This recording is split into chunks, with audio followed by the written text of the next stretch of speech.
ओम नमो भगवते वासुदेवाय। ओम नमो भगवते वासुदेवाय। ओम नमो भगवते वासुदेवाय।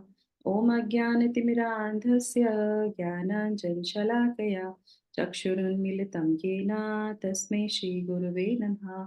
नमः ॐ विष्णुपादाय कृष्णपृष्ठाय भूतले श्रीमते भक्तिवेदान्त स्वामी इति नामिने। नमस्ते सारस्वते देवे गौरवाणी प्रचारिणे निर्विशेषा शून्यवादी पाश्चात्यदेशतारिणे। जय श्री कृष्णा चैतन्य प्रभु नित्यानंदा श्री अद्वैत गदाधरा श्रीवासादि गौर भक्तवृंदा। हरे कृष्णा कृष्णा कृष्णा हरे हरे, हरे रामा राम राम हरे हरे।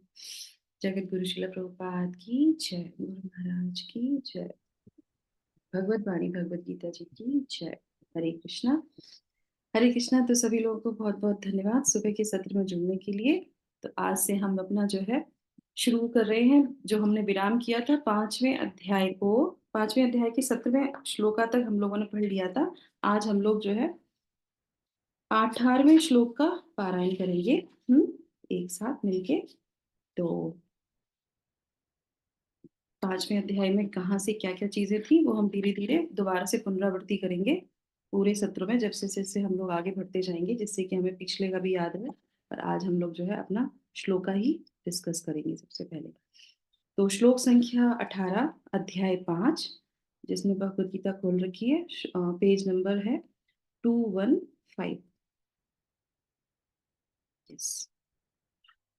तो इसमें भगवान क्या बता रहे हैं कि हम लोगों ने लगातार पिछले वाले श्लोक में भी देखा था कि पिछले वाले श्लोक में जब भगवान बताते हैं कि जब मनुष्य की बुद्धि, मन, श्रद्धा तथा शरण सब कुछ भगवान में स्थिर हो जाते हैं, उस व्यक्ति की बात की जा रही थी जो प्रैक्टिस करता है कर्म योग की, और कर्म योग की प्रैक्टिस करने के बाद जो है परफेक्शन में आता है, कृष्ण भावनामृत में परफेक्शन में आता है, तो उसकी स्थिति क्या होती है। तो सत्र में बताता है कि उसकी बुद्धि, उसका मन, उसकी श्रद्धा, शरण सब कुछ भगवान में स्थिर हो जाता है। स्थिर मतलब समझते, स्टडीनेस आ जाती है उसके अंदर, है ना।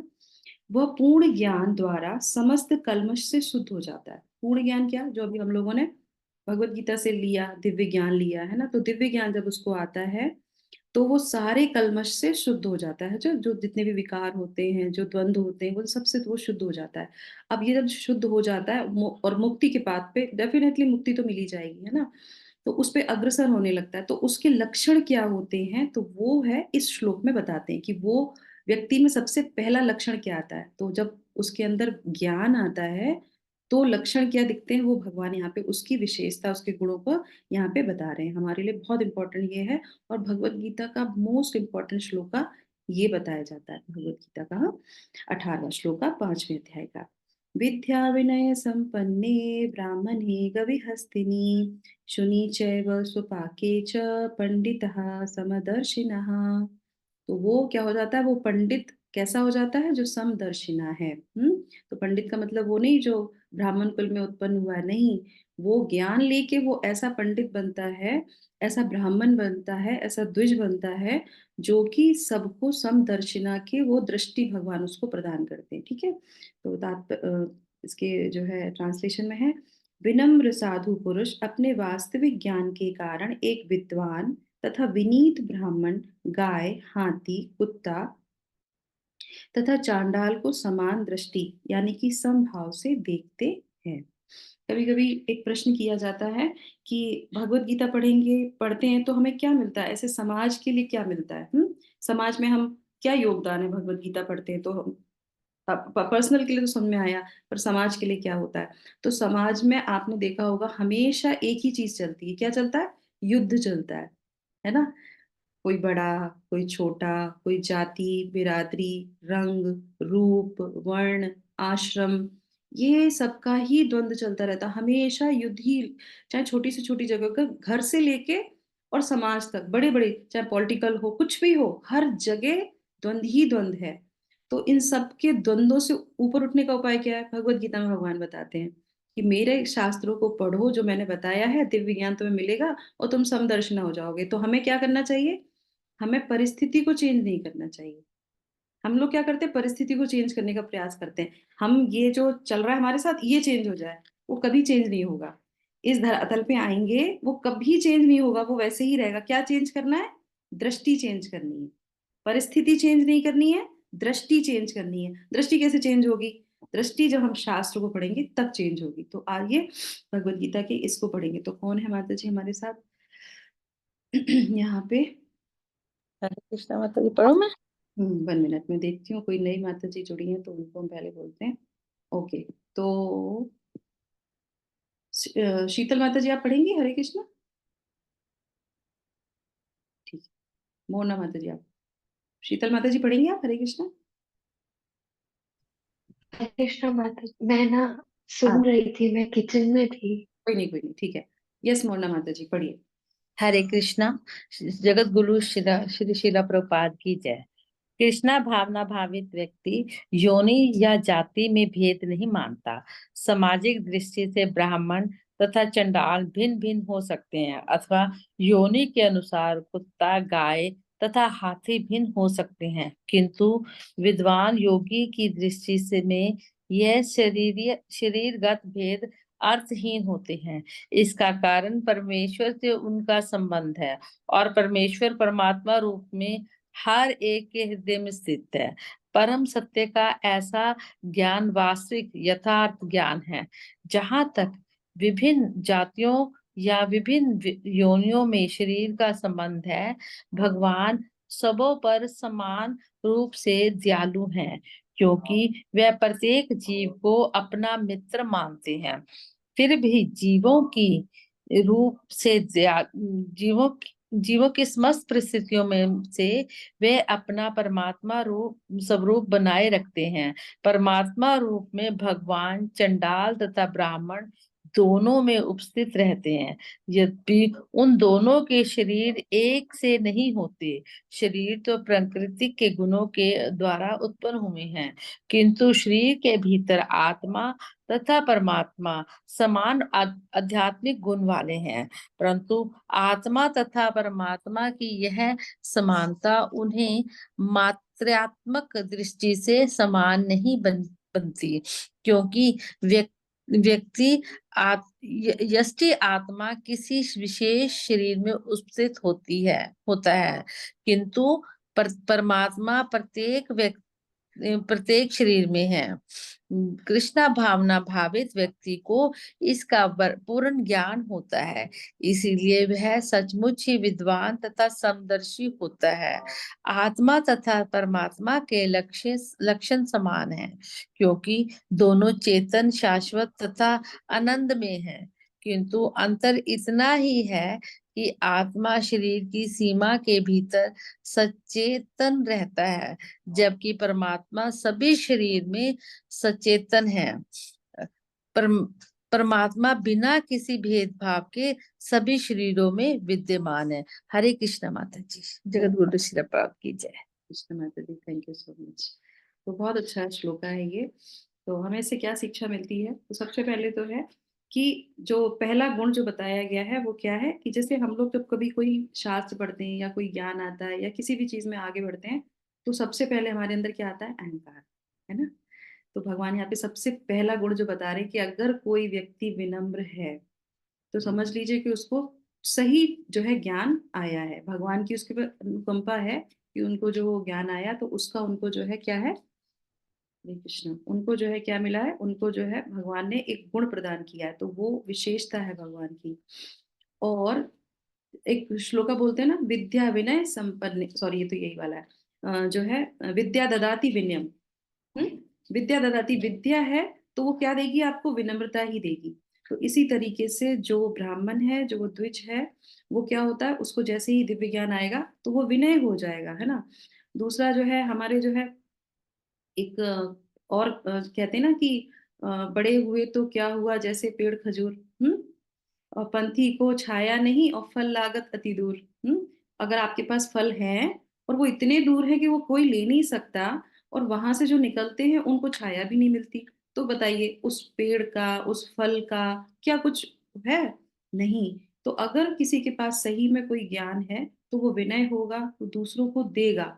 तो आपने देखा होगा आम हमारा बहुत बढ़िया है ना, पत्थर मारो तो आम ही देगा, हमेशा झुका रहता है, छाया देता रहता है ना, और लोग उस पर पत्थर ही मारते हैं। तो इस तरीके से जो ज्ञानी होते हैं वो दूसरे कोई भी उससे कुछ भी बात बोले, पर वो अपनी ही रास्ते पे अड़िग रहते हैं, क्योंकि उनको पता है कि ये कौन सा पाथ है, ये कृष्ण भावनामृत का पाथ है। और ये चीज उनमें कहाँ से आती है? दो चीजें हैं यहाँ पे, श्रील प्रभुपाद जो अपने तात्पर्य में बता रहे हैं, ये दो चीजें कैसे उसके अंदर आती हैं। भगवान, क्योंकि वो भगवान के मार्ग पे चलता है तो भगवान उसको वो गुण प्रदान करते हैं, वो दृष्टि प्रदान करते हैं।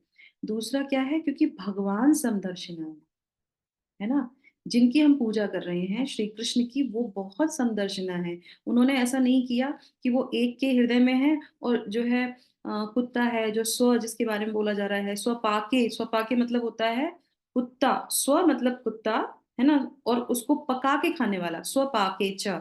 तो वो जाति चांडाल की जाति जो कुत्ते को पका के खाती है, भगवान उसके भी हृदय में स्थित रहते हैं। भगवान ने तो कभी मना नहीं किया कि मैं जो है उनके हृदय में स्थित नहीं रहूंगा, उनके भी हृदय में स्थित रहते हैं। तो समदर्शिना। एक बार शिला प्रभुपाद जो है एक उसमें जाते हैं प्रोग्राम में, विदेश में, जहाँ पे सारे लोग जो है मिलके भगवत गीता के ऊपर बहुत बड़े बड़े जो है अपने भाषण देने जा रहे होते हैं, कुछ विचार व्यक्त करने जाते हैं। तो उसमें शिला प्रभुपाद को भी निमंत्रण दिया जाता है।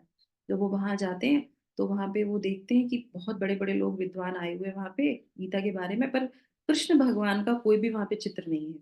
हम्म। तो वहां जाते हैं, वो पूछते हैं कि यहाँ पे कृष्ण भगवान का कोई चित्र क्यों नहीं है? तो बोले यहाँ पे लैंप का चित्र है, ये देखिए आप, लैंप दिख रही है, एक रोशनी दिख रही है। तो ये है क्योंकि ये ज्ञान है, भगवत गीता क्या है, ज्ञान है ना, सबको प्रकाशित करता है। तो उनकी बात तो सही थी। तो वो शिला प्रभुपाद कहते हैं कि हाँ बात तो सही है आपकी, भगवत गीता ज्ञान देती है, पर जिसने भगवत गीता बोली वो कहाँ चला गया? उसका भी तो एक चित्र होना ही चाहिए ना यहाँ पे। तो बोले कि नहीं नहीं, ये वाली बात नहीं है, ज्ञान सबके लिए होता है, भगवत गीता में कहीं नहीं लिखा। मतलब वो फिर बहस होने लगती है। तो फिर भगवान, फिर शिला प्रभुपाद बोलते हैं कि समदर्शिना, ये इसी इसी श्लोक पे वो बोलते हैं, वो कहते हैं कि समदर्शिना का मतलब ये है कि देखो मेरे साथ कौन है, मेरे साथ काले भी खड़े हैं, मेरे साथ गोरे भी खड़े हैं, है ना।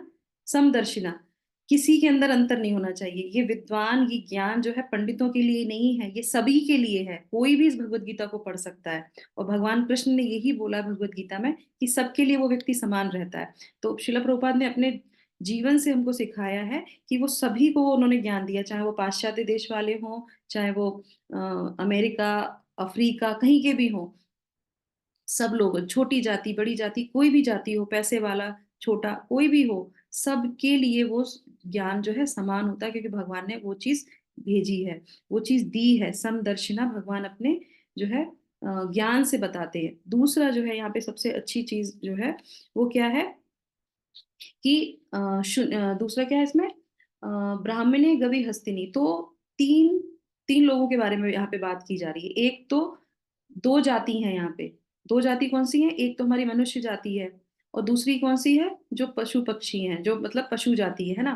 तो मनुष्य में भी दो प्रकार के हैं, एक कौन सा है, एक ब्राह्मण, और एक जो कुत्ता खाने वाला है। तो दो लोग हो गए, एक ही जाति में दो प्रकार के लोग हो गए, है ना। और दूसरा जो है हाथी और कुत्ता, ठीक है, ये भी दो तरीके के लोग हो गए जो एक ही जाति में हैं, पर दोनों के विचार अलग होते हैं, दोनों के गुण अलग होते हैं। अब आप लोगों में से कोई बता सकता है कि इन दो प्रकार के मनुष्यों में और दो प्रकार के पशुओं में कौन से गुण होंगे अलग अलग? देखने में एक ही हैं। मतलब जैसे जो हाथी तो वो शाकाहारी होता है। नहीं, उसकी बात नहीं कर रहे, हम गुणों की बात कर रहे हैं।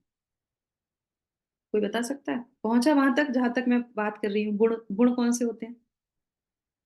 तीन गुण। सात्विक गुण और यस, सात्विक सत्वगुण, रजोगुण और और तमोगुण। तमोगुण, हाँ जी। तो हाथी किस में, कौन से गुण में आता है संगीता माता जी? आवाज नहीं आ रही। यस, कौन बताएगा, कोई और बताना चाहेगा? सात्विक गुणों में आएगा मतलब जी। सत्वगुण में, अच्छा। हाँ हाथी रजोगुण में आएगा माता जी। हाँ हाँ, हाथी रजोगुण में आता है, वेरी नाइस। और उसमें क्या है, गवि हस्तनी। तो गवि, गवि मतलब क्या होता है, गाय। गाय किस में आती है?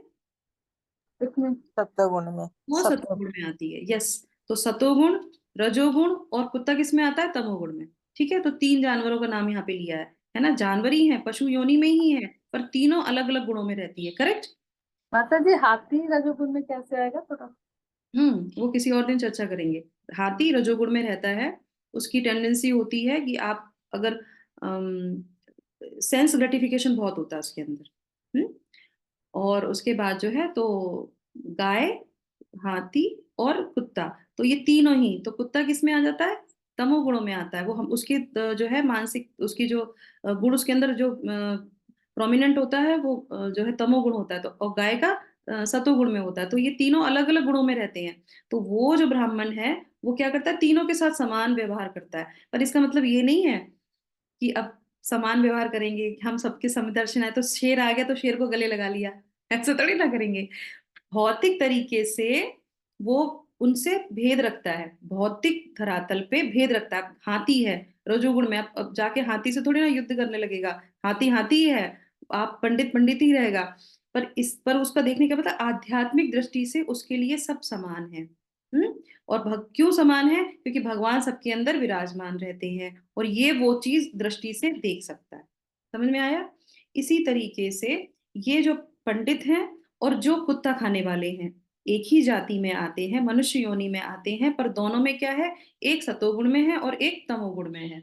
उसके प्रति भी उसका व्यवहार एक सा रहता है। पंडिता समदर्शिना, तो वो व्यक्ति जो है यहाँ पे, उनकी बात यहाँ पे की जा रही है। तो ये हो गई एक बात कि वो कैसे देखता है, और वो क्यों देखता है, क्योंकि वो कृष्ण भावनामृत के पात को लेता है और भगवान सबके प्रति जो है समदर्शी होते हैं। तो उनके चर्चा करते करते, उनका नाम लेते लेते, उनके उन्होंने जो ज्ञान दिया है वो ज्ञान का अनुसरण करते करते उसके अंदर भी वो गुण आने लगता है। तो भगवान में स्टडीनेस, भगवान की बारे में, भगवान के चिंतन में वो इतना स्थित रहता है कि वो उसके अंदर से वो गुण डेवलप होने लगते। तभी हमारे शास्त्रों में क्या बोलते हैं, कुछ करने की जरूरत नहीं है, आपको ज्यादा उपाय करने की जरूरत नहीं है, आप सिर्फ भगवान का नाम लीजिए। जब आप भगवान का नाम लगातार लगातार, हमारे घर में अभी जब सर्वभौम प्रभु जी पधारे पधारे थे हिज ग्रेस, तो उन्होंने एक बात बहुत अच्छी बोली थी।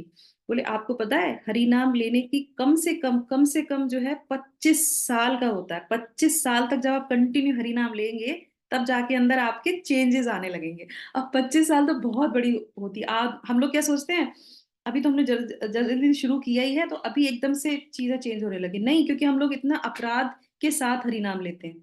तो एक टाइम पीरियड भी बताया गया, 25 साल तक कंटिन्यू आप नाम लेते रहिए। अगर आप निरपराध लेंगे तो तुरंत आपके अंदर चेंज आने लगेंगे, पर आप अगर अपराध के साथ लेते तो बहुत टाइम लगता है। फिर भी 25 साल तक जो कंटिन्यू नाम लेता है वो व्यक्ति चेंज हो जाता है, उसको भगवान की कृपा मिलने लगती है। जैसे ये है ना कि गुण डेवलप उसके अंदर होने लगते हैं, स्वतः ही होने लगते हैं। भगवान भगवत गीता में बहुत सारे गुण बताते हैं, 26 प्रकार के गुण बताते हैं, 12वें अध्याय में 31 प्रकार के वो गुण बताते हैं कि ऐसा व्यक्ति मुझे बहुत पसंद है। पर वो गुण आएंगे कैसे, अलग अलग से प्रयास करेंगे नहीं, सिर्फ हरि नाम लो और सारे गुण आ जाएंगे।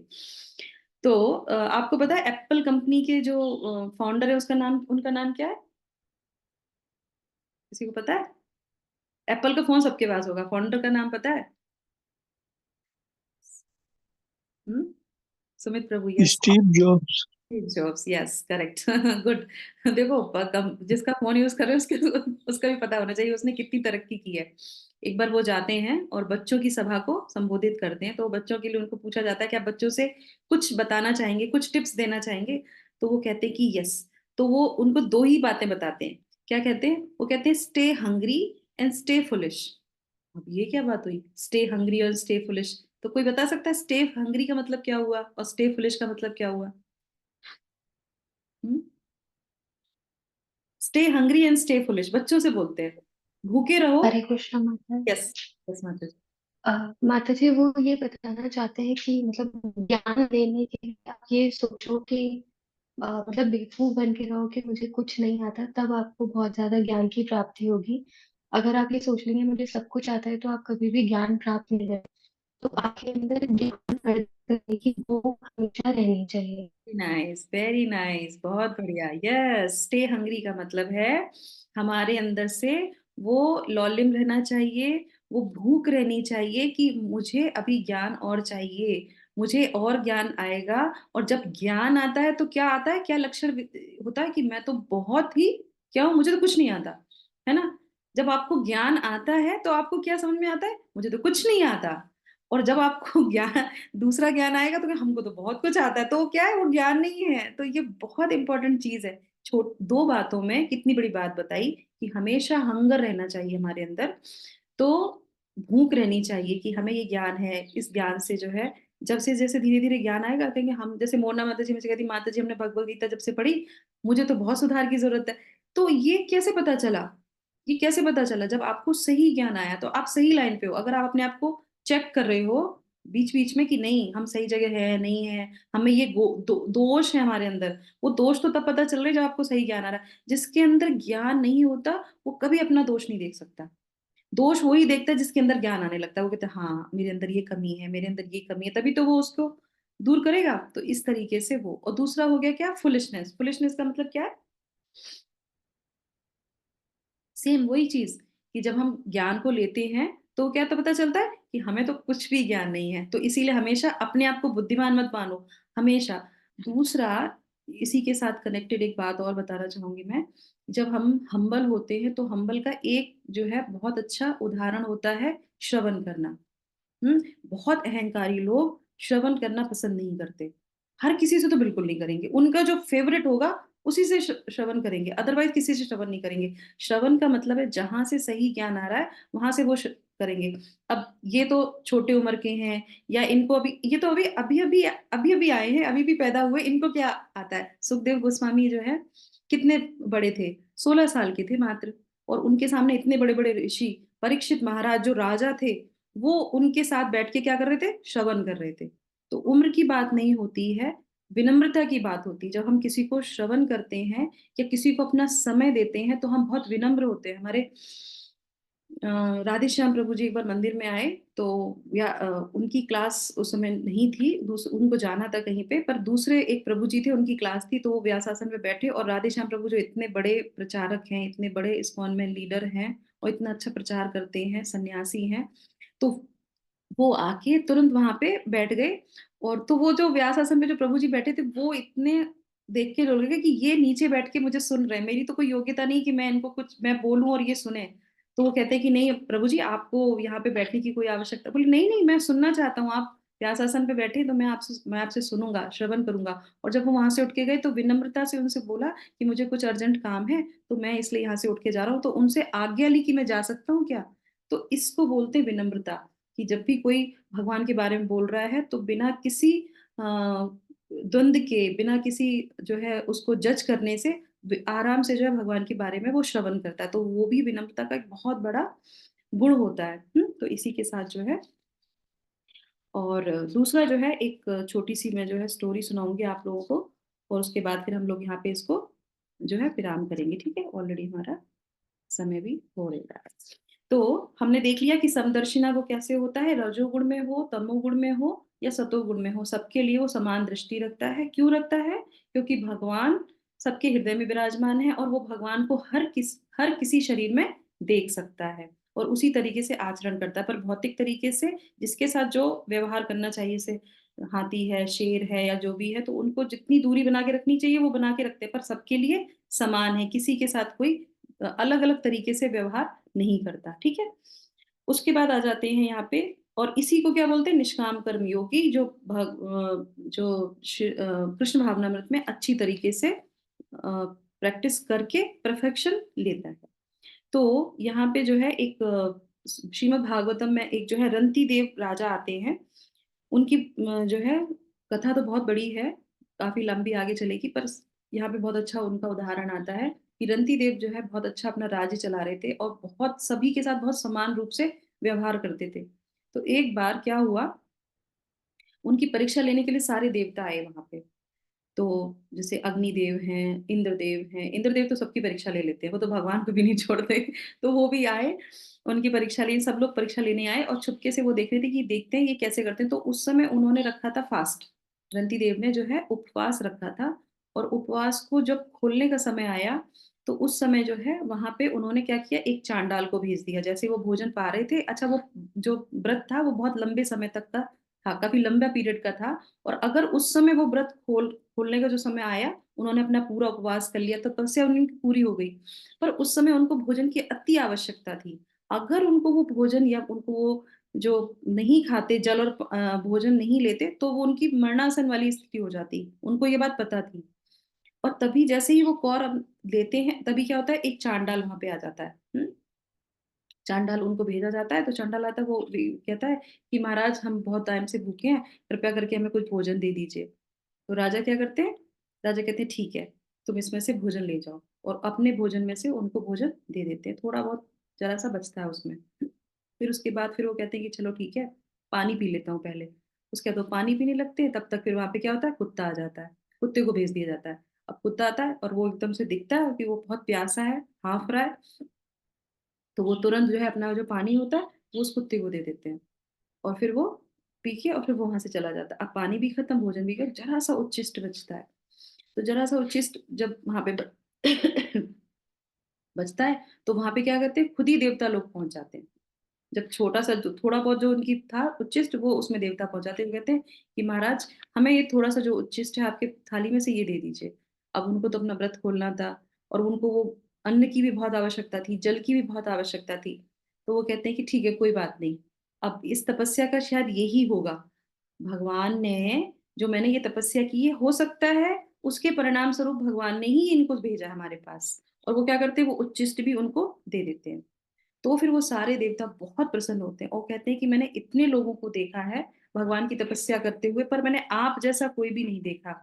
क्यों? क्योंकि अपने हर परिस्थिति में भगवान को देखना। ठीक है, हर परिस्थिति में भगवान को देखना। अब हम अगर इसी जगह हम होते तो क्या होता, हमने इतने दिनों का तपस्या की, 40 दिन फास्टिंग करी, खाने के बैठे, तो बताओ चांडाल आ गए, भगवान तुम हमारे साथ ही ऐसा क्यों करते हो? या ये तुम लोग जाओ, मैं अपना खा लूं, उसके बाद तुम्हारी व्यवस्था करूंगा। अच्छा नहीं, ऐसे ही होता है ना।